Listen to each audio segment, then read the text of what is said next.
Okay. Yeah. Thank Good. you. Thank you for being there. Yeah, okay.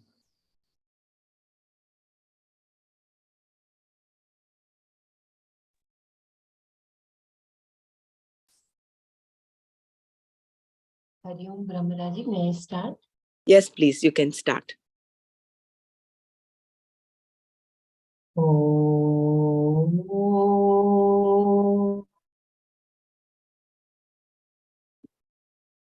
Om.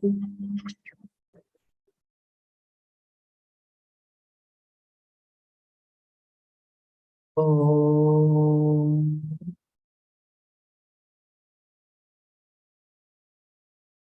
Gururbrahma Gururvishnuः Gururdevo Maheshwarah Guru Sakshat Param Brahma Tasmai Shri Guruve Namaha Akhandamandalakaram Vyaptam Yena Characharam Tatpadam Darshitam Yena Tasmai Shri Gurave Namaha Om Sahana Vavatu Sahanau Bhunaktu Sahaviryam Karavavahai Tejasvinavadhitamastu ma Dvishavahai Om Shanti Shanti Shantihi Narayanam Namaskritya Naram Chaiva Narottamam Devim Saraswatim Vyasam Tato Jayamudiraye Om Shri Paramatmane Namaha अथ द्वादशोऽध्यायः भक्तियोगः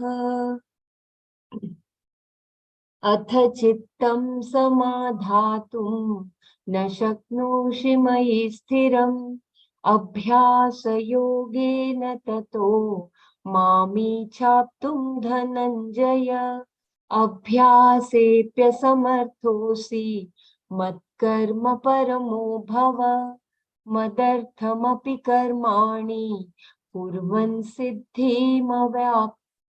कुर्वन् सिद्धिमवाप्स्यसि अथैतदप्यशक्तोऽसि कर्तुं मध्योगमाश्रितः सर्वकर्मफलत्यागं ततः कुरु यतात्मवान् श्रेयो हि ज्ञानमभ्यासात् ज्ञानाध्यानं विशिष्यते ध्यानात् कर्मफलत्यागः त्यागाच्छान्तिरनन्तरम् अद्वेष्टा सर्वभूतानां मैत्रः करुण एव च निर्ममो निरहङ्कारः समदुःखः सुखक्षमी सन्तुष्टः सततं योगी यतात्मा दृढनिश्चयः मय्यर्पितमनो बुद्धिः यो मद्भक्तः स मे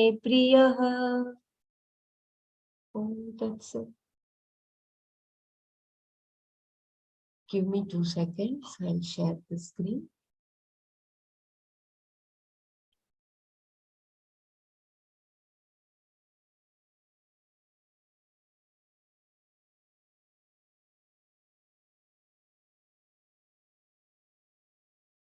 So as told by Brahmaraji, we will repeat the 12th verse.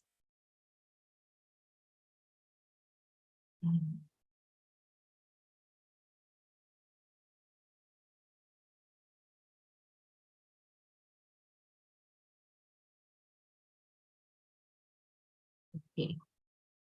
Adveshta sarvabhutanam mitrah karuna eva cha nirmamo nirahankarah samadukha sukhakshami.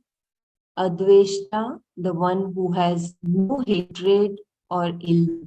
Sarva Bhutanam, for all beings. Maitraha, the one who has the disposition of a friend. Karunah, the one who is compassionate. Evacha, and indeed, Nirmamaha, free from possessiveness. Nirahankarah, free from the I notion. Sama dukkha sukha, equal in pleasant and unpleasant circumstances. Kshami, one who is naturally accommodative. Adveshta sarvabhutanam maitrah karunah evacha nirmamah nirahankarah samadukha sukhah kshami. The one who has no hatred for all beings, who has the disposition of a friend, who is compassionate, free from possessiveness, free from I notion, equal in pleasant and unpleasant circumstances, and indeed one who is naturally accommodative. These verses from here till the last, but one in the chapter talk about the person. Kshameta. These verses from here till the last, but one in the chapter talk about the person who is a sannyasi ajnani. Even though later he says that devotee is beloved to me, sa bhaktaha me priyaha. He is not talking about the devotee that we commonly understand, the one who makes a division between himself and Ishvara due to ignorance. If a devotee had this notion of difference between Jiva and Ishvara, he would not have the qualifications mentioned in this verse. These are attributes only of a person who is a kritakritya, who has found fulfillment through knowing that by nature he is free from any limitation. Because of that knowledge, he is spontaneously free from hatred, dvesha, etc. So, these qualifications are meant to describe a wise man, not a devotee or a karma yogi. But they are told with the seeker in view. If you want to be free from hatred, well, that happens to be the nature of Atma. If there is no doubt or vagueness that the nature of Atma is fullness, Ananda, the expression in interacting with the world will be based in that Ananda and will express as love, the one basic emotion that modifies into compassion, friendliness, etc., as the situation requires. These are all expressions of one Ananda. Though these qualities describe a wise man, they are not meant to judge whether a person is wise or not. They are purely a description of those values and attitudes that a seeker should cultivate. Adveshta sarva bhutanam. Adveshta sarva bhutanam, the one who is free from hatred, adveshta towards all beings, sarva bhutanam. This is one of the most important qualifications of a sannyasi. Shankara says, even though a person may cause him some pain, the jnani does not entertain any hatred or ill will towards the person. For him, this is very natural because he sees all creatures as himself. Though this is an expression in keeping with the Shastra, psychologically speaking, this is how it works. Hatred arises only when someone can make you unhappy. If someone cheats you and you feel cheated, naturally you will hate the person. You have been deceived and feel outraged. If you depend upon the world, you will definitely divide the world into objects of raga and dvesha. I repeat, if you depend upon the world, you will definitely divide the world into objects of raga and dvesha. An object which you think makes you unhappy, you will naturally hate. But if you have inner freedom concerning your dependence upon the world for your fullness, your vision is purely objective and love is your natural expression. You have no resistance to a person being as he or she is. You may not be able to change them, even though you know a change would have changed the entire society. Even a wise man may have many people around him, some of them his own disciples, whom he cannot totally change. That is because it is very difficult for people to change. They will praise the wise man, attributing all that is good to him and not to themselves. And all the time, the teacher is saying, "You are everything." But if you project all that is good onto someone else, you can continue to be as you are. This is very important line, I repeat. But if you project all that is good onto someone else, you can continue to be as you are. And that is easier than changing because change is very painful. Then again, if you do not change, it is also painful. So we pray to invoke the grace for the necessary changes to take place. The commitment to change expressed in that prayer will take care of it. If you say a wise man, a wise person does not hate, it is not a sanction for the ignorant to hate. The point is, no person has a reason to hate another in as much as a person is what he is, because he cannot be otherwise. If he could, he would certainly change. Behavior that causes pain to others also causes pain to the one who inflicts it. Naturally, a person would want to change such behavior. The fact that he does not shows very clearly that he cannot. It is foolish to want the world to be entirely according to our wishes, even though they may seem valid. The changes you may wish for a person may definitely be good for him and those who relate to him. The problem is the person may not share your values. And even if he does, changing to conform to them is not a simple matter of will. Certain things where an action is involved, you can change by will. You can decide to walk a mile a day and then do it.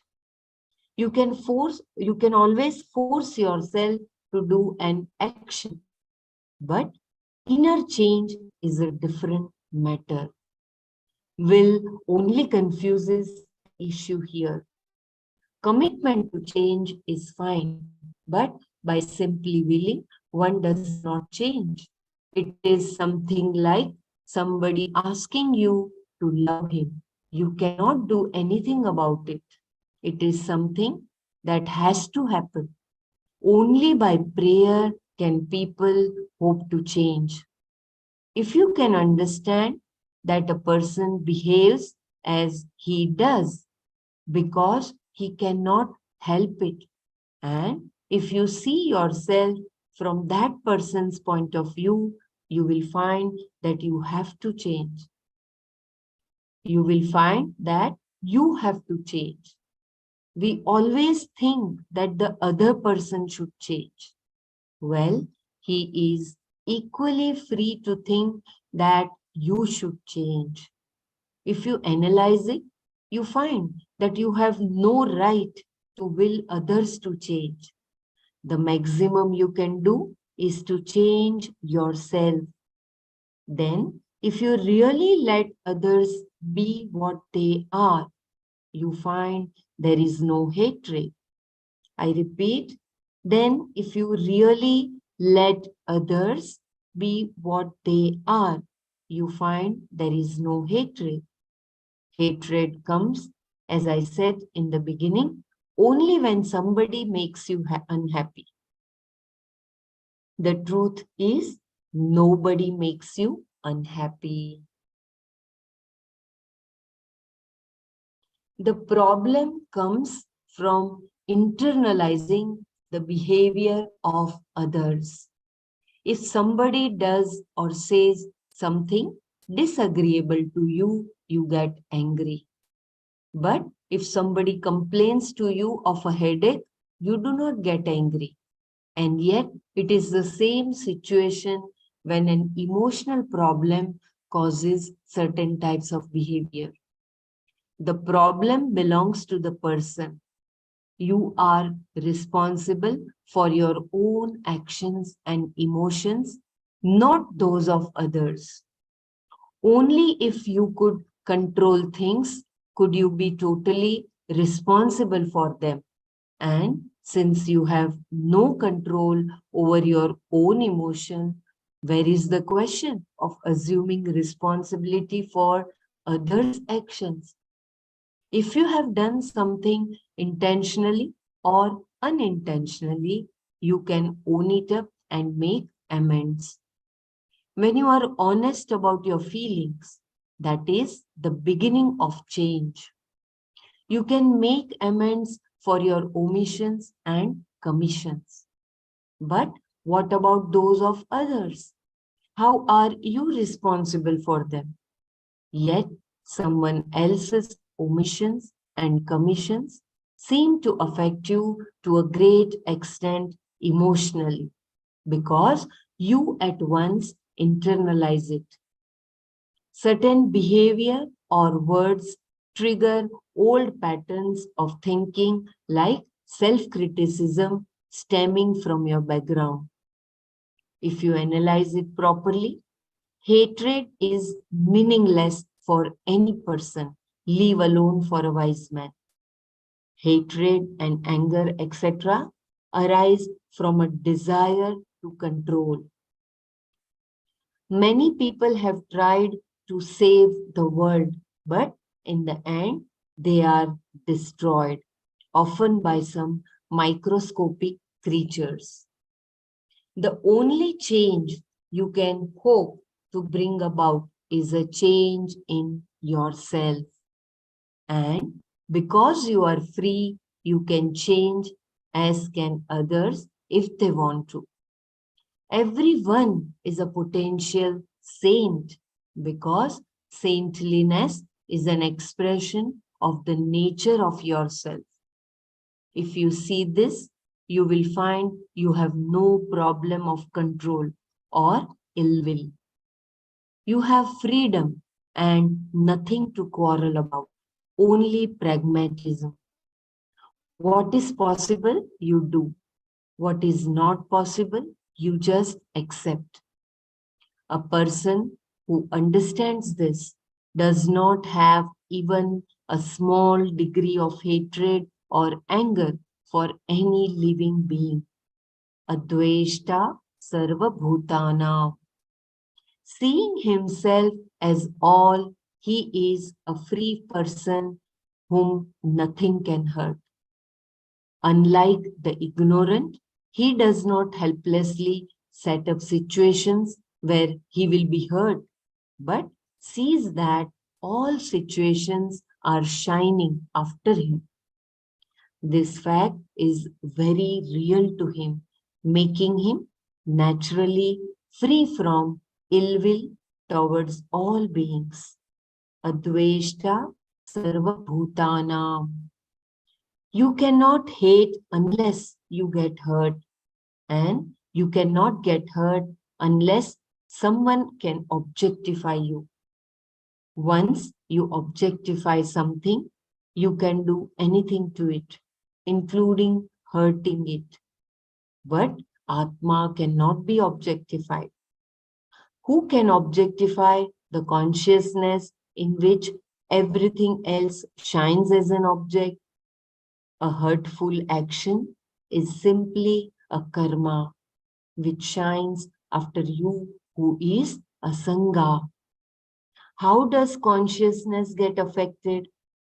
Actions, therefore, remain simply actions and your responses are pragmatic. Such a person will naturally have the disposition of friendliness. He is called Maitraha. Why does he put in the abstract sense rather than saying a friend, Mitra? Anyone can be a friend, even a pet. He makes an abstract noun out of Mitra, which means the state of being a friend. Mitrasya bhavaha maitrihi. Mitrasya bhavaha maitri, friendliness. One who has maitri, friendliness, is called maitraha. He bears no ill will towards anyone, yet he is not aloof. He is friendly. Aloofness is an indication of anger or fear of facing people. It is an obstruction to growth because we can only perfect ourselves in the midst of people. Removing yourself from people will only aggravate the problem in the midst of people because you require various kinds of interactions to invoke every aspect of your personality. Only then will you understand yourself. The Jnani is not only friendly towards people, he is not afraid, as he will tell later. He knows that Atma is Ananda, and when that fullness gets related, it becomes various emotions. Friendliness is one of them. Jnani has friendship and compassion. Karuna, Karuna is the one who has compassion. He can condone others' omissions and commissions. The same Ananda that expresses as love or friendliness takes the form of sympathy for those who are in pain. Shankara adds that he is one who gives refuge to all, a sannyasi. With the sun, the guru, and all the elements as witnesses, a sannyasi openly declares to all beings, do not be afraid. Ma bhaista. I repeat, there is a breaking of voice.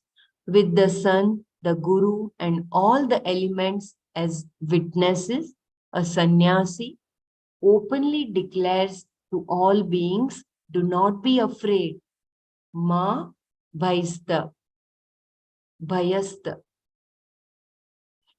He will not be the cause of fear for anyone because he does not covet any of their wealth or position. Not even a plant or animal need be afraid of him anymore. He gives abhaya to all beings. If he does not have karuna, how is he going to teach anybody? In the vision of a teacher who really knows what he is talking about, you are Satchidananda and have no problem. He has no problem and neither does anyone else in his vision. If the pain of another does not move him, how is he going to see a necessity to teach? How is he going to help his shishyas in getting relieved of their pain. Ananda, which is so natural to him, transforms into sympathy. He is not oblivious to people's behavior. In fact, he is much more sensitive than others, but his response is one of compassion. In a wise man, it is absolute. It is not It is not that because he is Ananda and sees no problem, he has no emotions and therefore does not teach. If that were so, the tradition of teaching would come to a standstill. Teaching would be done by those who do not know what they are talking about, and those who know would not teach. When the Shishya says, "O Guru, please teach me, I am in pain," the Guru does not say, "You are Satchidananda, you have no problem." Nor does he become so identified with the sorrow of a samsari that he becomes sorrowful. This is another erroneous notion. If anyone says such a thing of a Mahatma, he is not praising him but belittling him. The Lord is also represented as one who is all compassion. In his essential form, you can look upon him as Satyam, Jnanam, Anantam, Brahma, or you can regard him as an ocean of compassion, etc. It is the same for a wise man. He has spontaneous friendliness and affection towards people. Because he has no ill will or hatred, he always wants to do something good for people. Helping becomes very natural. This compassion is greater than that of even a religious person. I repeat, this compassion is greater than that of even a religious person. He may use a certain plant in a ritual, but a sannyasi could never cut that plant. Nobody will be afraid of a jnani because he is absolutely harmless. He does not demand anything from society, and more than that, gives abhaya to all. He tells Indra and other devas and even the trees, "Hereafter, do not be afraid of me." To reach that point, he must be mature. Then, if he has jnana, it will prevail, whatever happens. Because of that abhaya, he is fearless, like an innocent child. This is one of the two expressions often used to describe a wise man. The other is a madman, unmatta. The similarity is that he is happy for no reason at all. At least from our standpoint, there is no reason. But his happiness does not arise from any situation. It is his nature, Swarupa Ananda. And like a child, he is free from raga dveshas. Just as we are not afraid of a child, likewise, we are not afraid of a wise man, one who considers sukha and dukkha as equal, one who can forgive. The jnani then is one who has no hatred towards any being, but who, on the other hand, has friendliness and total compassion. All these are not simply attitudes and values, sadhanas, but rather, because of the context, they are characteristics lakshanas. In the next chapter, certain sadhanas like amanitva, adambhitva, ahimsa are given as means for gaining knowledge, jnana sadhana, and therefore to be cultivated. I repeat, there is a breaking of voice. The jnani then is one who has no hatred towards any being, but who on the other hand has friendliness and total compassion. All these are not simply attitudes and values, sadhanas, but rather because of the context, they are characteristics, lakshanas. In the next chapter, certain sadhanas like amanitva, adambhitva, ahimsa are given as means for gaining knowledge, jnana sadhanas, and therefore to be cultivated. But they are the expressions of a wise man who knows that the nature of the self is freedom, fullness. When he interacts with the world, he expresses himself as Adveshta Sarva Bhutana. So, very beautifully, Swamiji has explained the most important characteristics being Adveshta Sarva Bhutana. He is Kritakritya. And like sannyasi, he is offering abhaya to every being around him.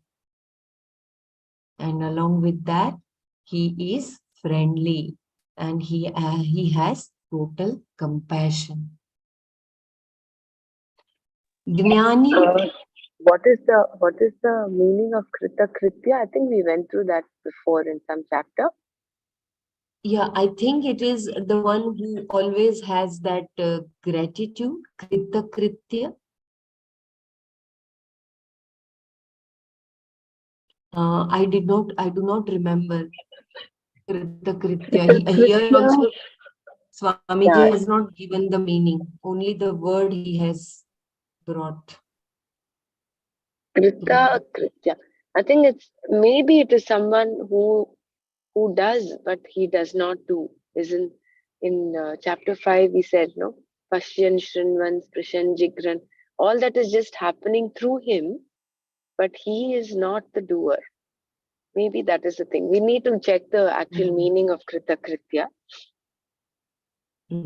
Here it is mentioned, these are attributes only of a person who is Kritakritya, who has found fulfillment through knowing that by nature he is free from any limitation.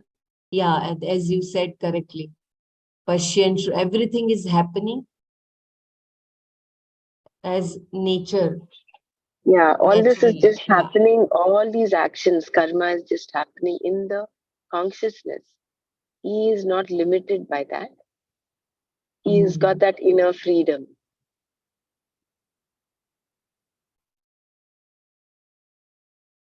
And the most important thing is the feeling of abundance, feeling of fullness.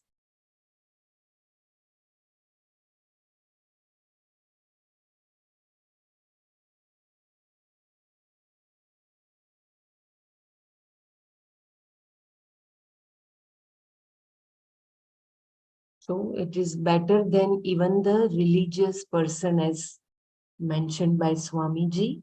He is better than even the religion. And along with that, amanitva, adambhitva, ahimsa. They are also the qualities or lakshanas to be cultivated. Jnani has no ahankara and mamakara. Nirmamaha, one who is free from the sense of mind, the sense that something belongs to him. This notion can remain even if one gives up all possessions, even if one is a sannyasi. I repeat, nirmamaha, one who is free from the sense of mind, the sense that something belongs to him. This notion can remain even if one gives up all possessions, even if one is a sannyasi. He may not have any real estate or a bank account, but he can still have the sense of my body, my mala, my kamandalu. This sense of ownership, mamatva, goes only when ahankara, which expresses as I am this much alone, goes. As long as the sense of I is placed in the physical body, dehe atma buddhi, there is the notion of oneself as an isolated individual. Once that is there, the idea of mine, mama, pratyaya, is impossible to avoid. You can give up as many things as you like, but his mama pratyaya will not totally go until the ahankara goes. What goes, in fact, is not the ahankara, but the notion of the reality of the ahankara. Once a person has jnana, there can be no notional ahankara because the notion stems from self-ignorance. Ahankara and mamakara support each other's existence. I repeat, there's a breaking of voice. Ahankara and mamakara support each other's existence. Unless you say, these things are mine, ahankara cannot really be sustained. But even relatively speaking, there is nothing one can claim to own if you analyze it. A mature person looks upon everything as belonging to Ishvara. He finds himself endowed with a few things towards which he has the attitude of a trustee and does not suffer from the inflated notion that he has accomplished everything he has, a notion rooted in ignorance. Very important line, I repeat, a mature person looks upon everything as belonging to Ishvara. He finds himself endowed with a few things towards which he has the attitude of a trustee and does not suffer from the inflated notion that he has accomplished everything he has, a notion rooted in ignorance. This is a person who through Viveka has gained maturity and is relatively free from a sense of insecurity. The fact that what will happen is well known to him, and thus he enjoys a certain relaxation and readiness to face things as they come.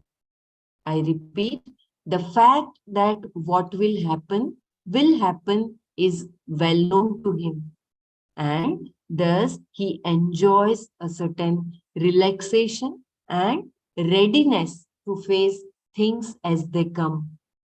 There is trust in himself, trust in Ishvara, and therefore a lot of inner freedom.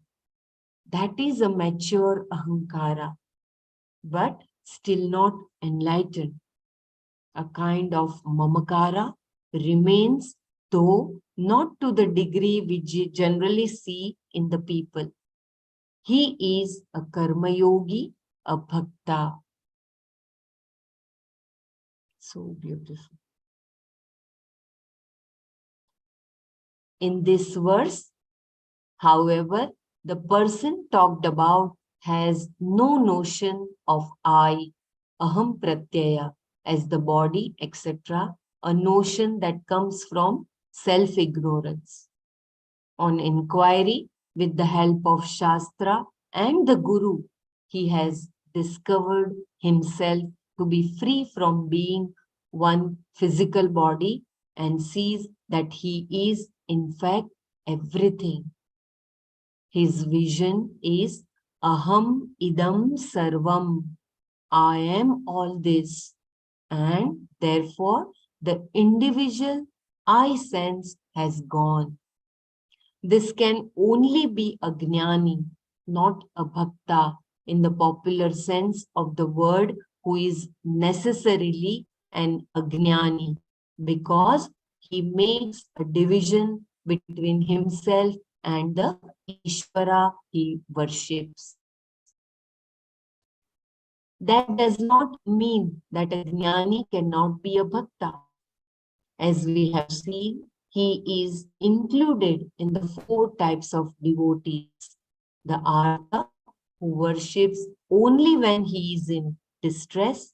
The Artharthi, who enlists Bhagwan's help to accomplish his various ends.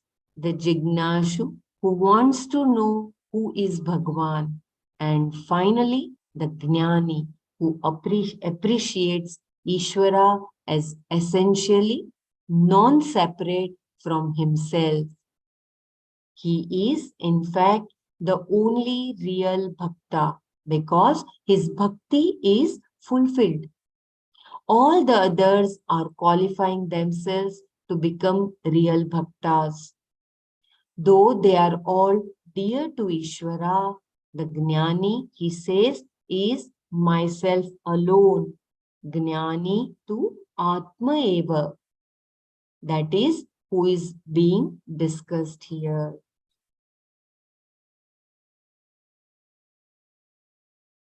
So beautiful, the journey from small I to big I.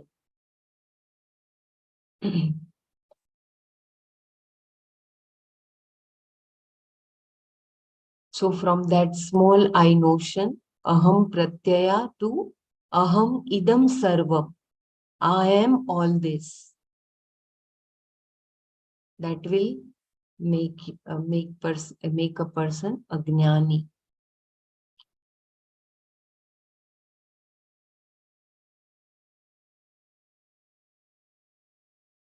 Gnani is equal in sukha and dukkha. Sama dukkha sukha. The one for whom sukha and dukkha are equal.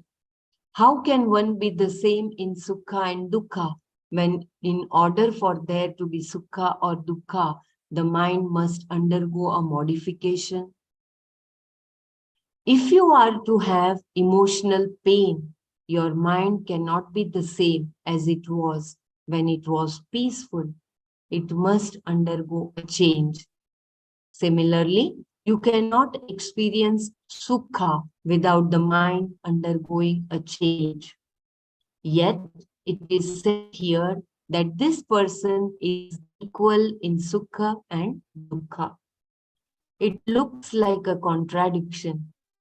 In saying this, there seems to be an acceptance of sukha and dukkha for the jnani. I repeat because there is too much of breaking of voice. If you feel it is too much breaking, then I request Sumaji or some whoever can read. If it is breaking too much, please let me know. If you are to have emotional pain, your mind cannot be the same as it was when it was peaceful. It must undergo a change. Similarly, you cannot experience sukha without the mind undergoing a change.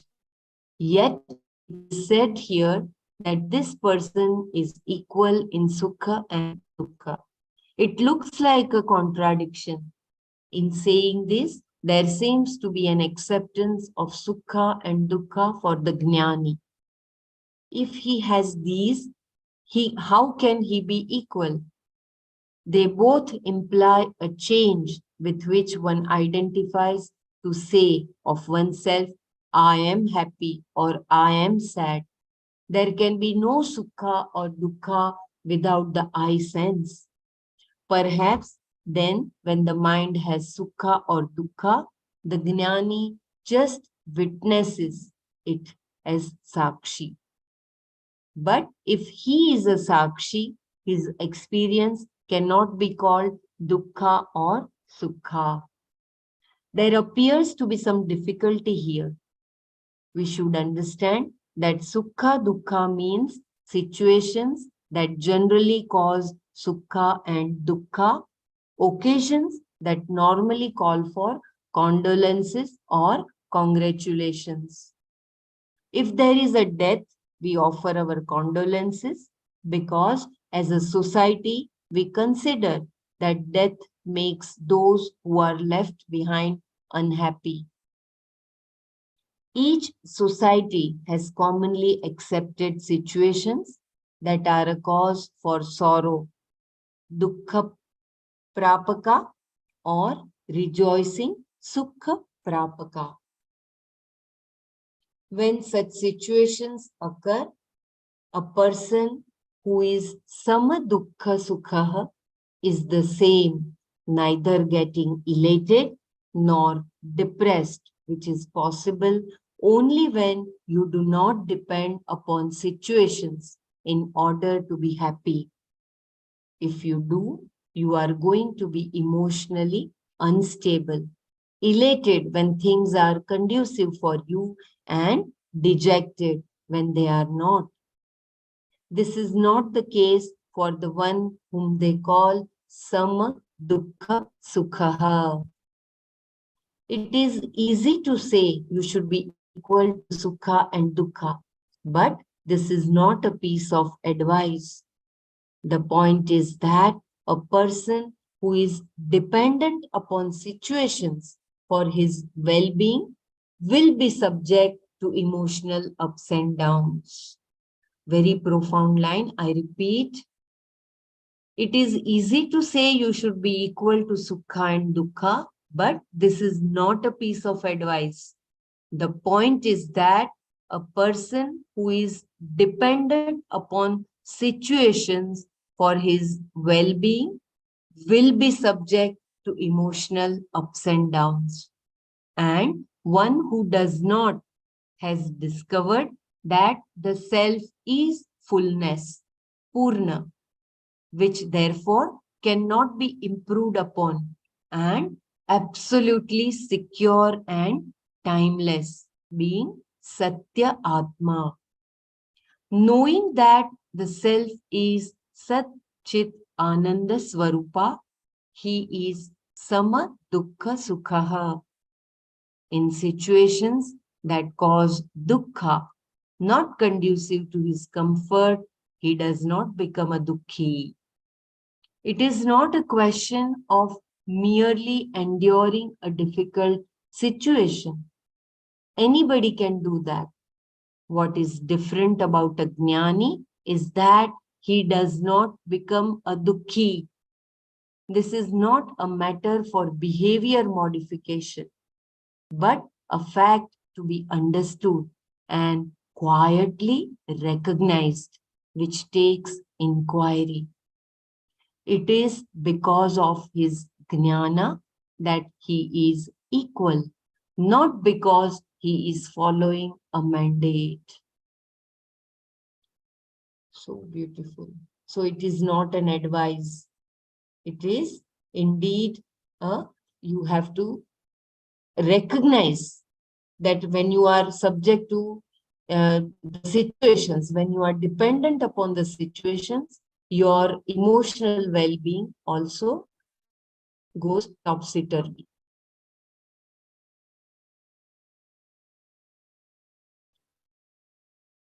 Mandates like be equal in conducive, sukha karaka, and non-conducive, dukkha karaka situations create conditioning and therefore a psychological pressure to which you eventually must succumb or lose your sanity.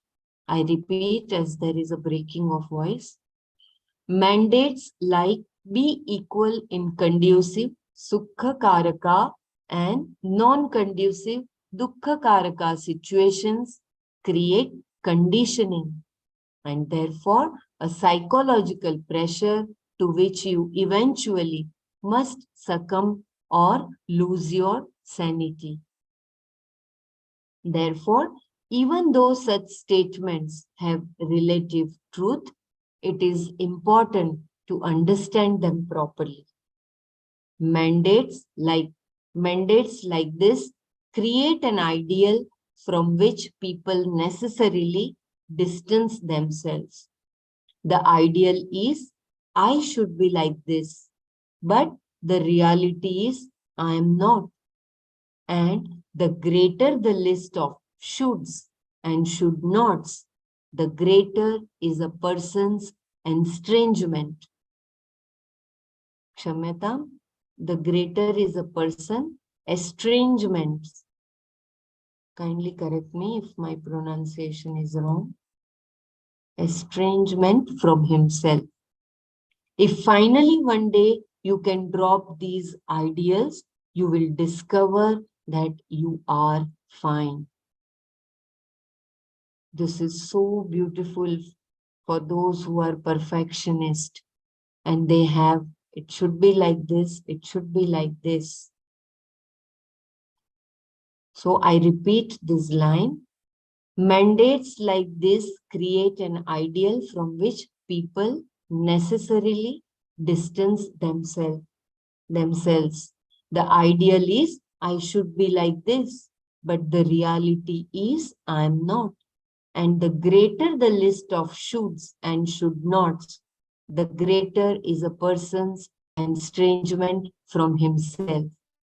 If finally one day you can drop these ideals, you will discover that you are fine.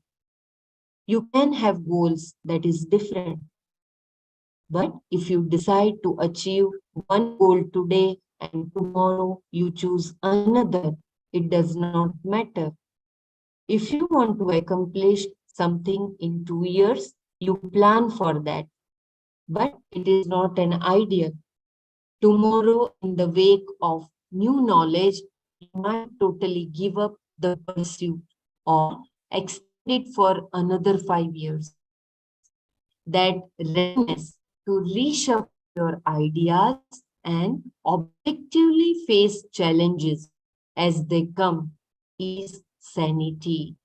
I repeat, that readiness to reshuffle your ideas and objectively face challenges as they come is sanity. Being the same in the face of sukha and dukkha is not valid as an ideal because it is not possible when there is self-ignorance. But sukha dukkha situations can be faced with relative equanimity. That is yoga. Samatvam yoga uchyate. You take the results of actions as prasad, as we have seen, and thereby acquire a manageable mind, the mind of a yogi. But for a person who has knowledge, it is different. Knowledge makes one free from dependence on situations for his well-being, security, and happiness. This is a takeaway line I read once again. Knowledge makes one free from dependence on situations for his well-being, security, and happiness. So the Jnani knows that he is full, he is Purna. That is why he doesn't depend upon the situations for his well-being, security, and happiness. And thereby he remains same in Sukha and Dukkha.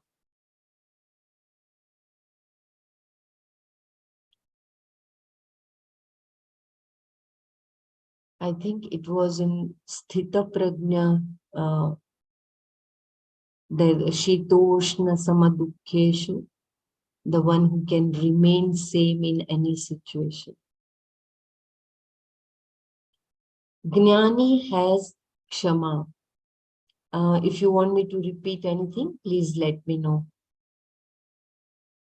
Jnani has kshama, and therefore he is kshami, one who has forbearance, forgiveness, and can retain his composure in spite of hostile situations. This again is not an ideal. If you take it as such, it only creates pressure, which will vitiate your very pursuit. Just drop Kshama as an ideal and understand what it takes to have Kshama. Condemning yourself for not having Kshama is another form of realizing which will only cause you anxiety and keep you struggling and seeking. If there are no ideals, but rather certain things to understand in life, you will find you are a seeker, a jignashu. It is a small shift, but it makes such a big difference. I repeat, it is very, very beautiful paragraph. Jnani has kshama, and therefore he is kshami, one who has forbearance, forgiveness, and can retain his composure in spite of hostile situations. This again is not an ideal. If you take it as such, it only creates pressure which will vitiate your very pursuit. Just drop Kshama as an ideal and understand what it takes to have Kshama. Condemning yourself for not having Kshama is another form of idealizing, which will only cause you anxiety and keep you struggling and seeking. If there are no ideals, but rather certain things to understand in life, you will find you are a seeker, a jignashu. It is a small shift, but it makes such a big difference. Absolutely, this is the natural expression of a jnani as a thing to be understood and assimilated. It is a sadhana. I repeat, absolutely, this is the natural expression of a jnani. As a thing to be understood and assimilated, it is a sadhana.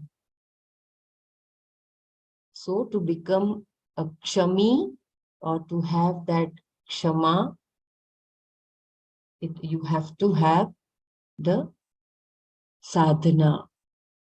And it is not difficult. You just need to have that vichara. You just need to understand what it takes to have kshama. Because again, if you do not have that trait, you again blame yourself and feel guilty that you are not kshami. So it is not an ideal, as beautifully said by Swamiji.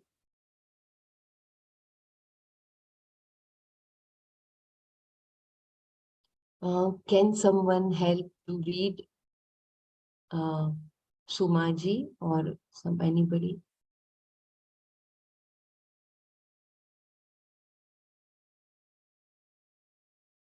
Hari Om. Can someone help me to read, please? Yeah, Jai Gurudev. Sumaji is actually sitting in advance, so she's not able to come. Oh, I will need another 5 minutes at least. If okay. someone can handle it till then, I'll take over from them. Okay. Madhuri ji or anybody can, Savita ji or anybody can. Or you share the screen, Bella? Let me see. Yeah, yeah, I can continue sharing the screen, no problem.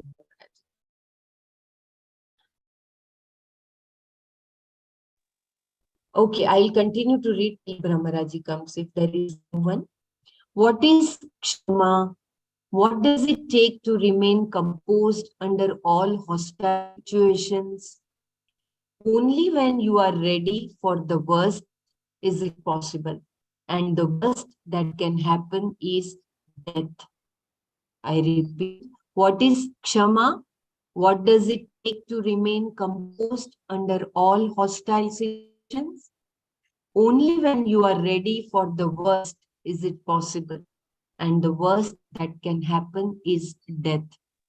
This can be handled only by a jnani who knows that though time, kala, devours the entire creation, he devours time in the sense that he knows he is free from time and thus devours the whole jagat. Such a profound line. I repeat once again. What is kshama? What does it take to remain composed under all hostile situations? Only when you are ready for the worst is it possible. And the worst that can happen is death. This can be handled only by a jnani who knows that though time, kala, devours the entire creation, he devours time in the sense that he knows he is free from time and thus devours the whole jagat. Facing death is not an issue for him because there is no death. Can someone read? I think someone is unmuted by mistake. Yeah, I will read it. Yeah, Dhanyavad Madhuriji. You can read from the beginning if you wish.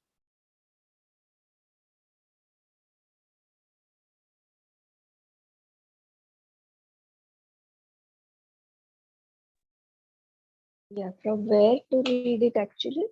Yeah, you can read from the beginning, the first line, what is Kshama. It is very profound line. So even if it is repeated, it is. What is Kshama? What does it take to remain composed under all hostile situations? Only when you are ready for the worst is it possible, and the worst that can happen is death. This can be handled only by Jnani, who knows that though time, Kala, devours the entire creation, he devours time in the sense that he knows he is free from time and thus devours the whole Jagat.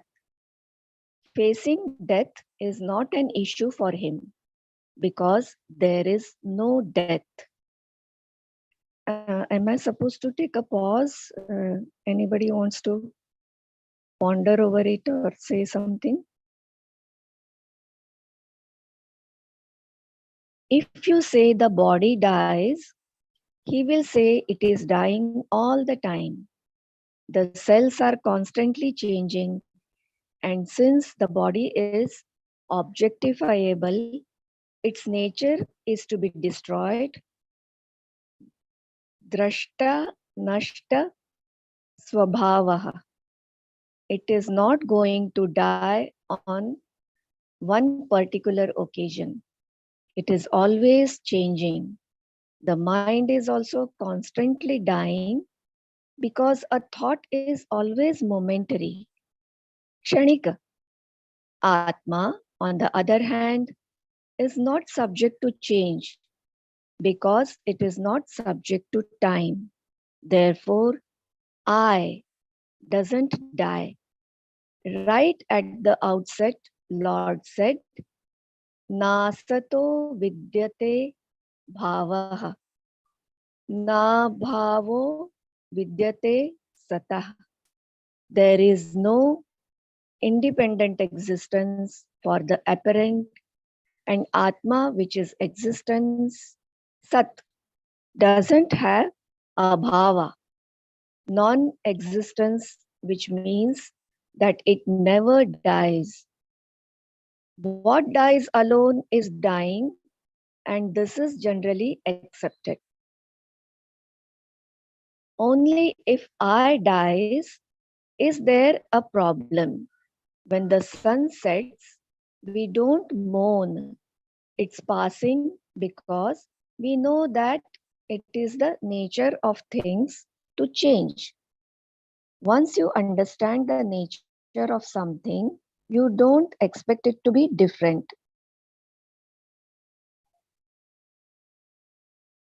There is no complaint that sugar is sweet and vinegar is sour because that is their nature.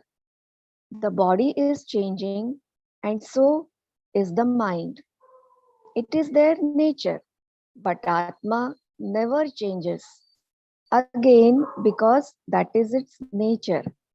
Atma can never be made to change, and the body cannot be stopped from changing. Since you cannot change the course of events, why grieve for it? Why grieve over it? A wise person is unruffled because of this knowledge.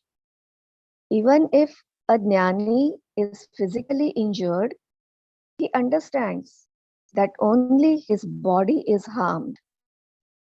There is no sense of being injured. If the injury is deliberate, insulted, the physical body may be black and blue, but inside, being awake to the fullness that is the nature of Atma, he is free from emotional bruises. Relatively, Shama is an attitude based on understanding.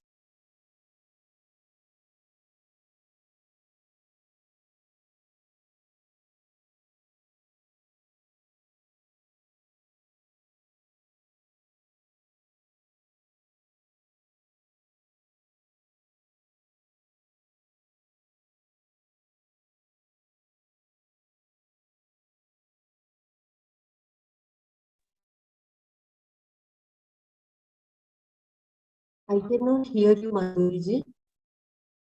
There is no sound, I think. Uh, I think her internet is problem.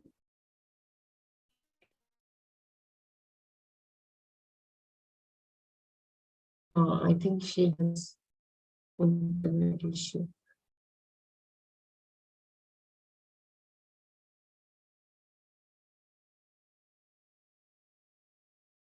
Can okay, I just have to read. Can someone read? Or, Shall I read? yeah, that would be very nice. You want to read from here, or because it is very important? Relatively, I think from that there. Relatively, the last paragraph, I think. My internet has Yeah, shaky. yeah, I yeah, think yeah. it's gone. Yeah.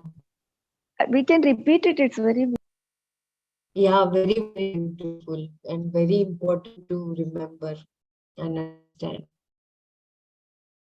I think another 5 minutes and then we can open for Manana. Just 5 more minutes. So whoever can read, kindly read. which one to be read? Shall I read from relatively? Shama is an attitude. Yes, Or please. the whole paragraph from Shama. Relatively, Shama is an attitude based on understanding, which can also be seen as forgiveness. Relatively, Shama is a attitude based on understanding, which can also be seen as forgiveness. We can see how natural this would be for a wise man, but as a value, it is a dangerous concept. Who are we to forgive? The whole world has forgiven us, allowing us to live as we are.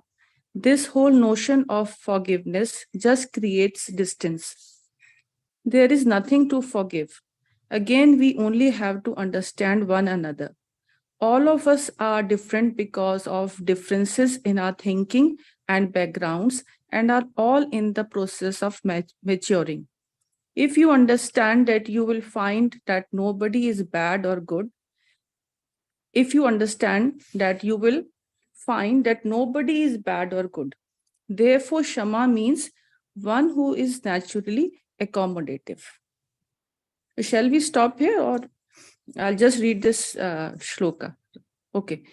Santushta satatam yogi yatatma dhrida nishchayaha mayyarpita mano buddhir yo bhakta same priyaha. Santushta, the one who is completely satisfied.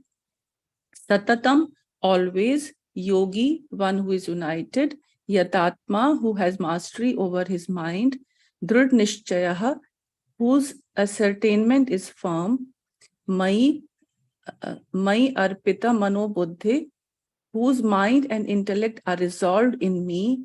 Mad bhakta, he who is my devotee. Me priyaha, he is beloved to me. He is beloved to me. I think we can do Manana.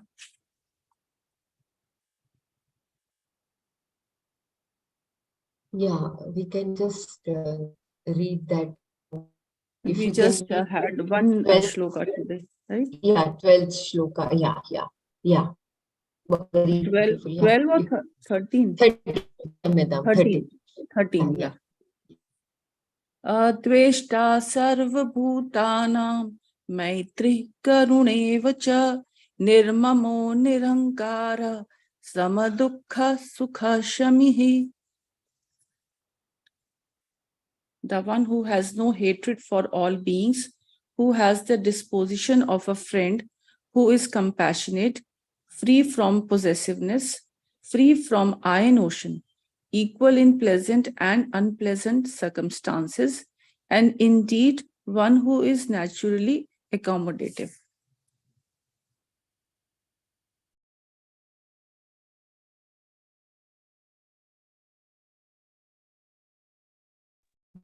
We can close our eyes for a few seconds and kindly everyone share. Very, very beautiful today.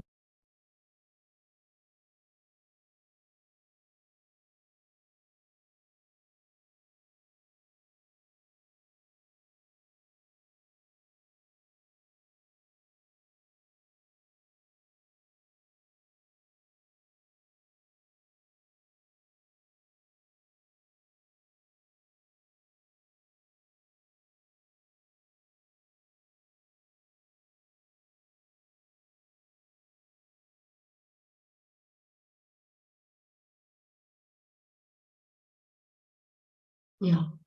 Hari Om. So, Adveshta Sarva Bhutanam, that so we have to remember throughout our life.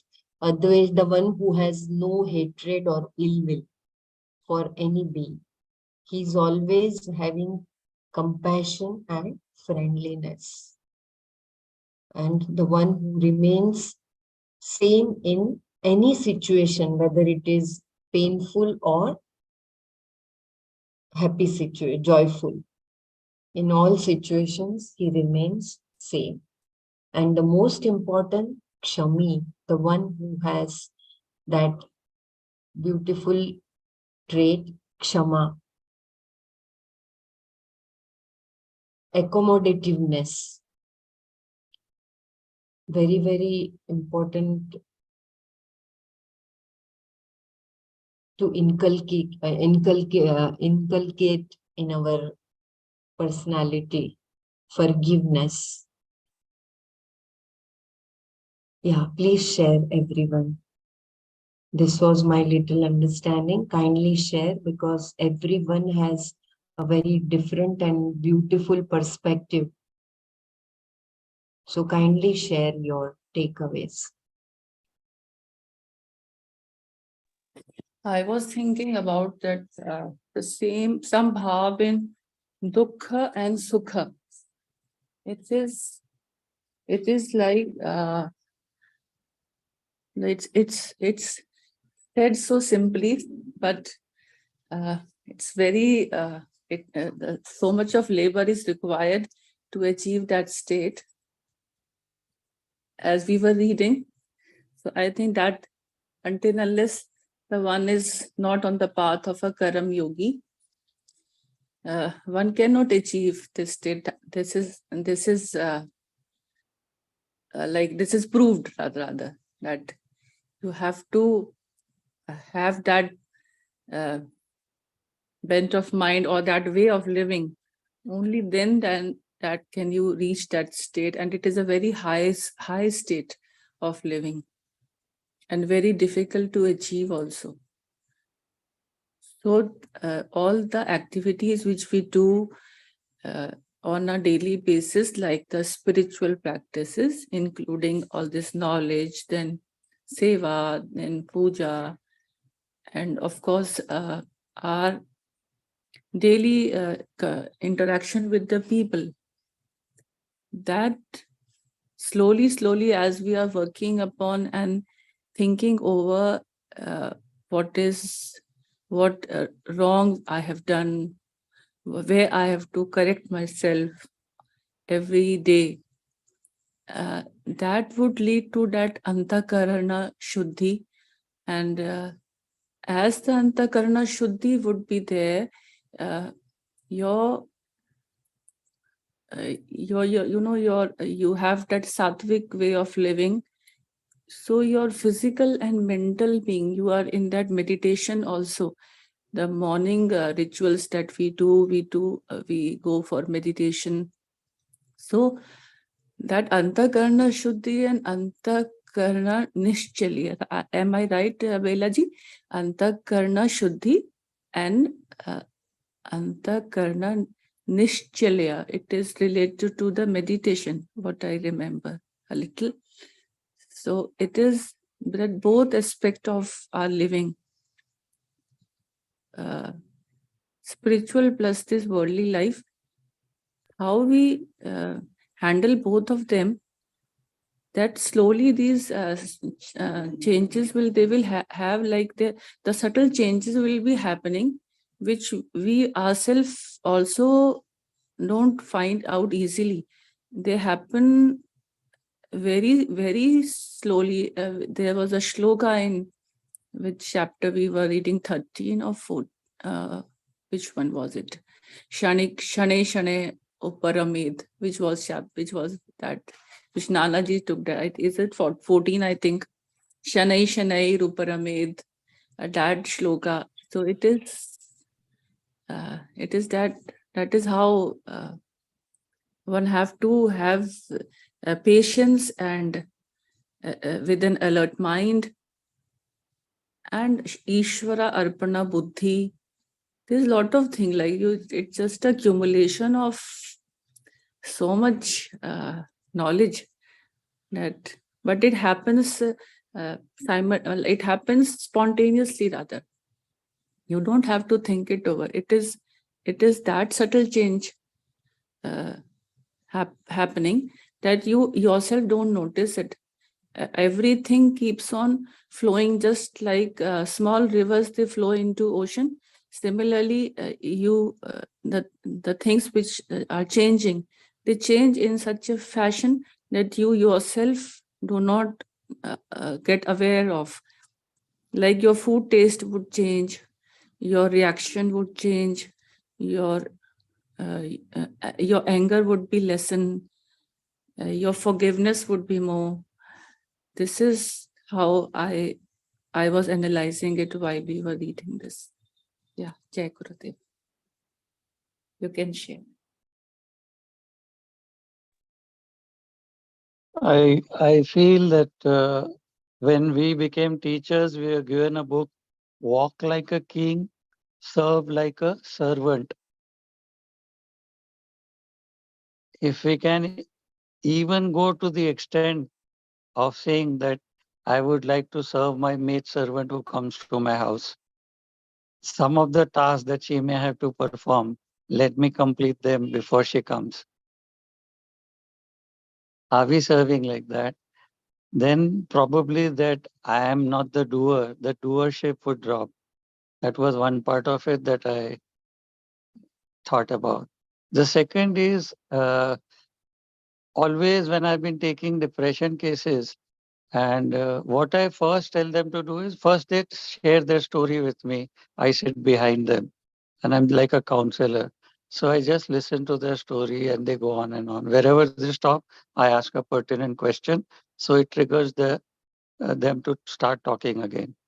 And then after that, I tell them that at various stages, what is it that has caused the emotional disturbance in their mind? Put pen to paper, or take up a book and write down that episode. And like Gurudev says, dive deep into that negative emotion. Go deep into it rather than neglect it or resist it. Go dive deep into it. And then use what were the things that triggered it, what made you get emotionally upset.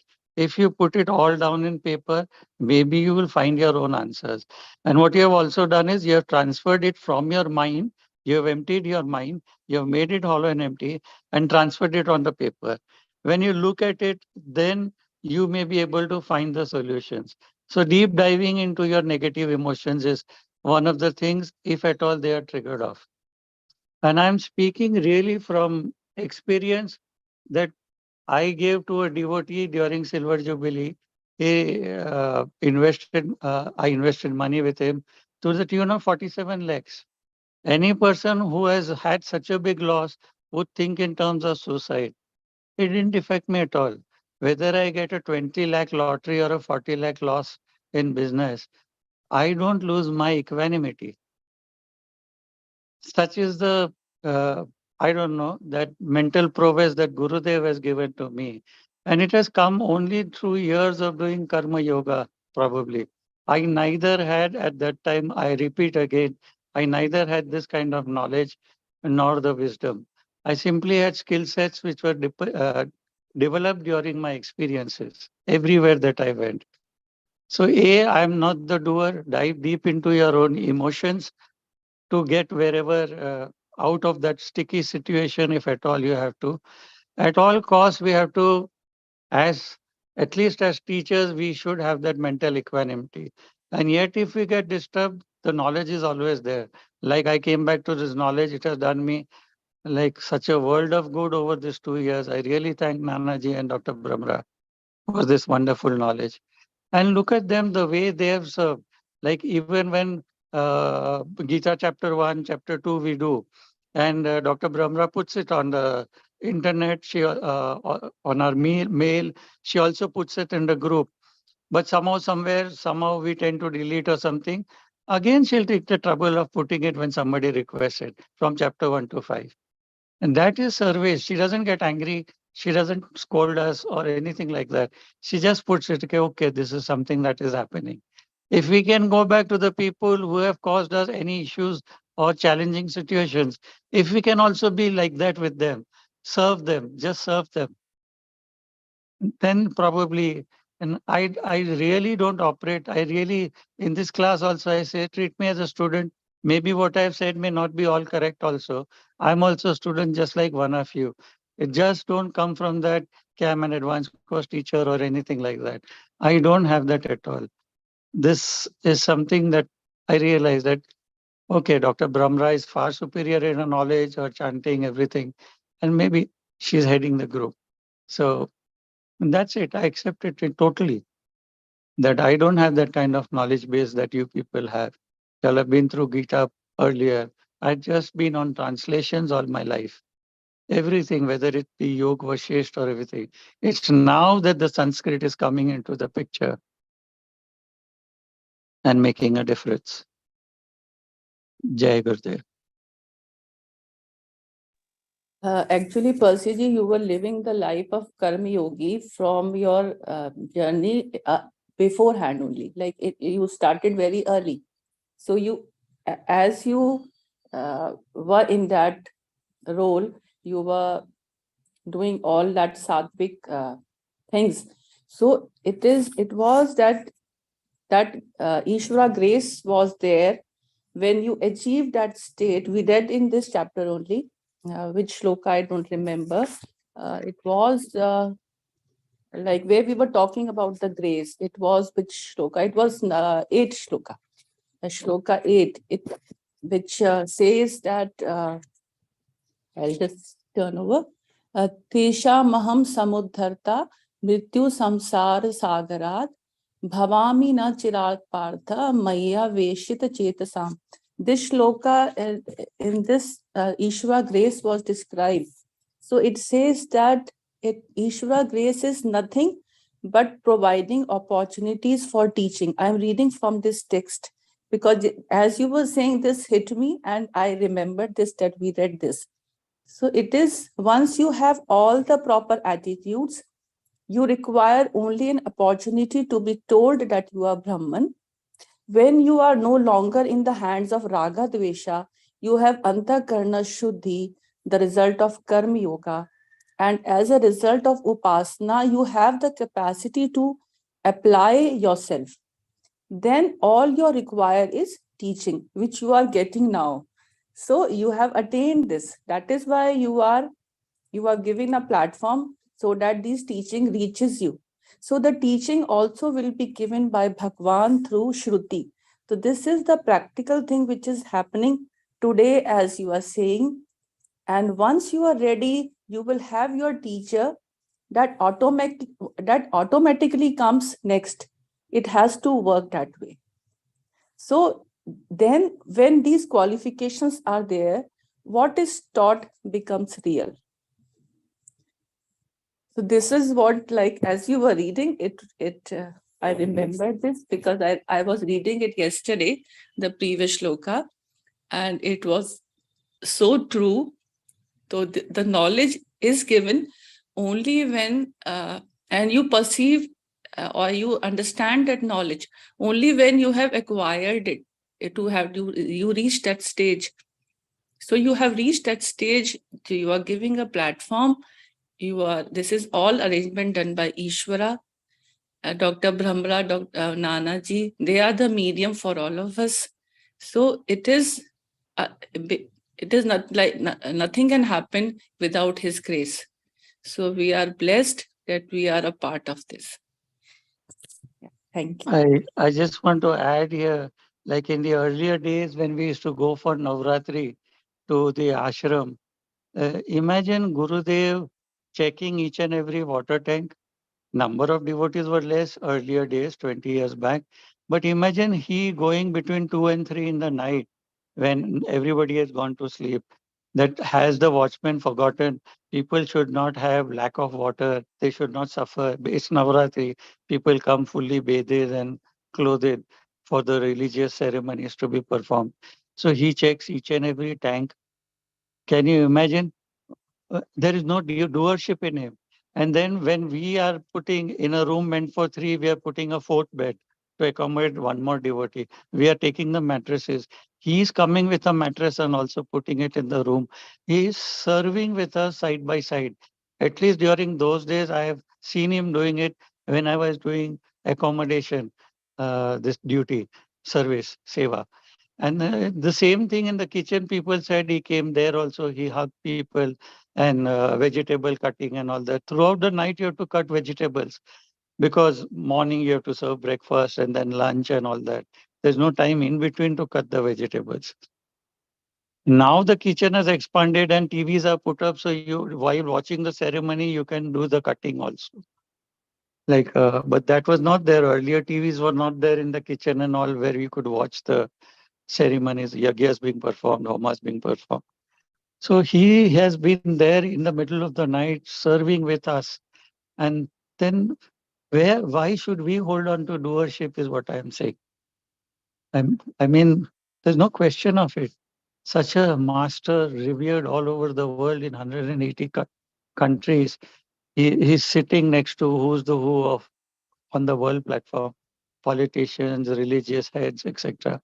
And he's not coming from that I am the doer. Then why should we come? Why can't we serve like a servant is what I'm saying. Jai Gurudev.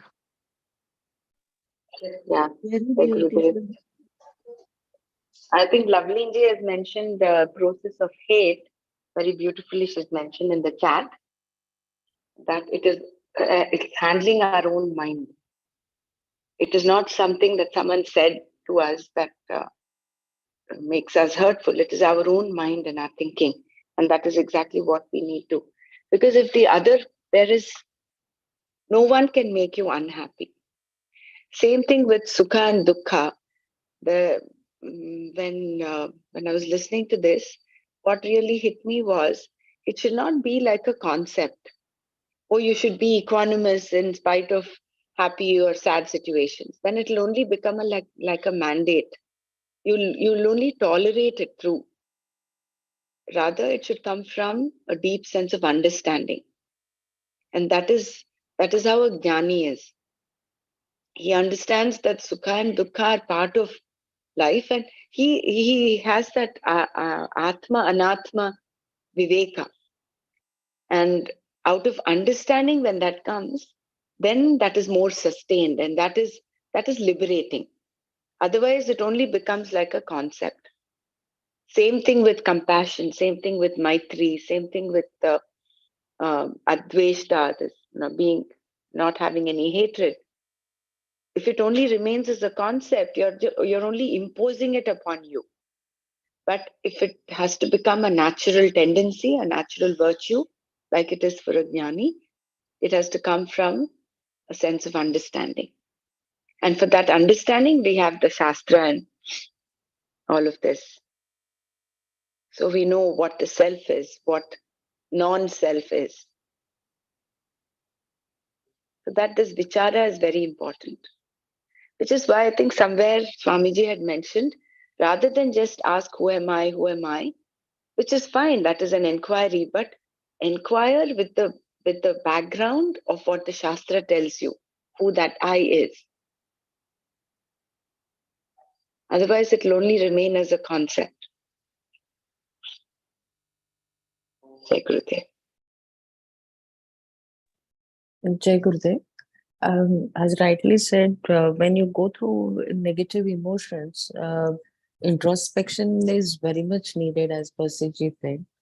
And we have been labeling the events or the emotions like good and bad. We are conditioned to do that. I think that is the basic thing which are missing out. Plus the forgiveness, it has been said.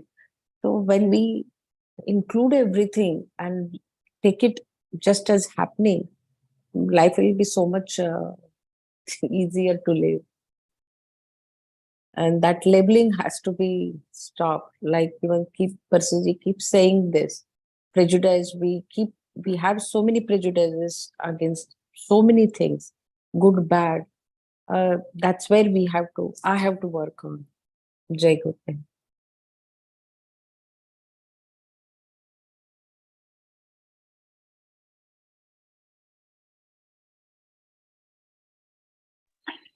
This what Savita ji was mentioning, that at the right time you will get the knowledge. That is the grace of the divine. Like she very beautifully shared her personal experience yesterday and how this knowledge helped her. Yesterday was my first day at work after vacation, and then I had my appraisal. And when I was reading the appraisal, there were positive comments. There was also some negative comments, and I was just watching my mind and seeing how it was affected by the negative comments. And honestly, this knowledge that we read from yesterday to today, this 13th verse of chapter 12, is such a beautiful takeaway, and that knowledge really helped me analyze. Not I cannot say I was not flustered. There was a little bit of fluster, but then I was able to kind of utilize this knowledge and come back to the center. Although it keeps coming back. Those comments keep popping up in the mind time and again. But it is this knowledge, and I think that is why Gurudev says it. That's why Swamiji says it. That is why wisdom is is your life jacket. When you hold on to the wisdom, that will help you stay afloat, the samsara. Otherwise, we'll just drown in it. It's, oh, this is what people think about me, and oh, what is happening. And I could go down a negative spiral. But taking it in the right spirit and say, oh, this is what they have mirrored. People who give you comments and who are praising you, they are like a mirror. You don't see all the black spots in yourself when you Sometimes when you look at yourself, it is only through the eyes of others that you know what it is. So taking it that way, and I'm actually feeling so grateful for that. Being in a space of gratitude for an opportunity given to grow, which is why again Swamiji says, you're remaining aloof. You are only deceiving yourself, so to say. You have to be in the midst of people in order to perfect yourself, so that you don't know what comment triggers what in your personality, what trend of thought comes out. So every opportunity being out there dealing with people will help you chisel yourself, fine tune yourself within. Just wanted to share that. I know today we have overshot our Manana time. I think in the DSN course, we had a process where we sat in groups of 6 or 8 people, and one person was to sit in the middle, and everybody would criticize him, the criticizing process, like find faults with him. And he would go through that whole process sitting without saying anything, and people would keep on criticizing him. So that process really helps you to become stronger in the DSN course.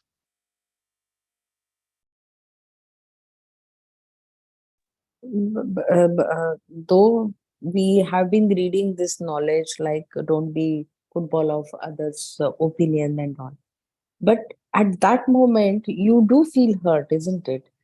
uh, Coming back to center is fine, but the basic thing is you are not supposed to be getting affected, because you f- you should know that this is just a happening, and the you are saying it is a criticism, but maybe that person is saying it out of concern towards you, and then he feels that you should improve on your qualities. So if we think from that angle, maybe we will not take this as a criticism as well, isn't it?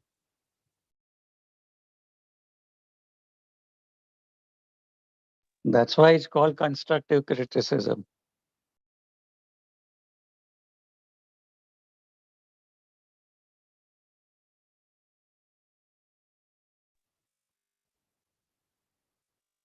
Yes, thank you.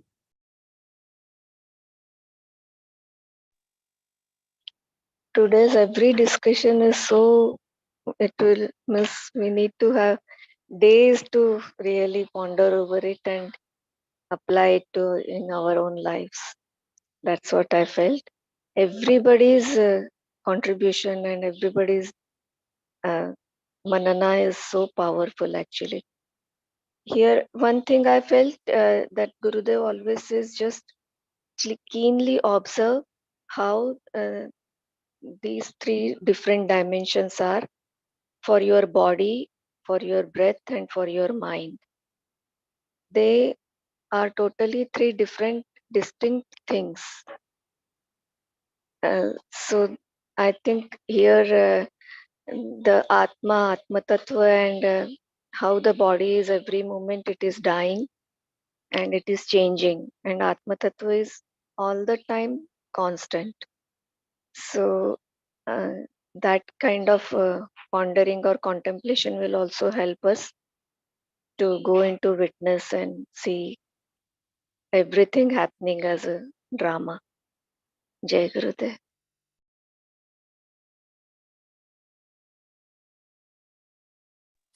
Especially the criticism part, it is like initially you got hurt, but as you are uh, proceeding in this journey, like you are not much affected. Maybe for a few seconds only. You just see, okay, it's fine. He may be having uh, this concept about me, but it doesn't bother you much. Initially, those days when we weren't in knowledge, we used to be in that like he or she said this, so we would be in that unhappy state for a more time. But now it is just a momentary passing by. You are not affected. So this is the majority. We are evolving to this majority, and it is happening slowly. We don't know how it is happening, but it's just happening with the flow of the time. So these reactions, which if we notice in our daily lives, and we like what happened yesterday, so it is those reactions which occur, and then you think it over, what made me unhappy, like Percy said. So then I was yesterday, I was pondering over that, and then it was so the truth written in this. The Swamiji has said that it is the unhappy that you making your mind yourself unhappy. So you have to just go deep down, and this is how you analyze and you evolve and you mature. So it is just doing workup upon ourselves. We are not changing the world. We can't change. We can't change our mind also easily.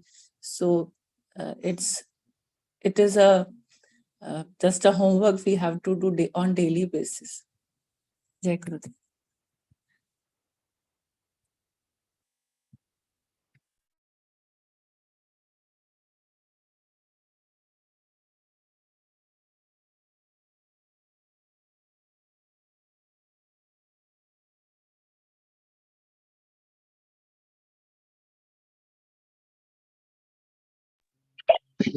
So, should we continue tomorrow?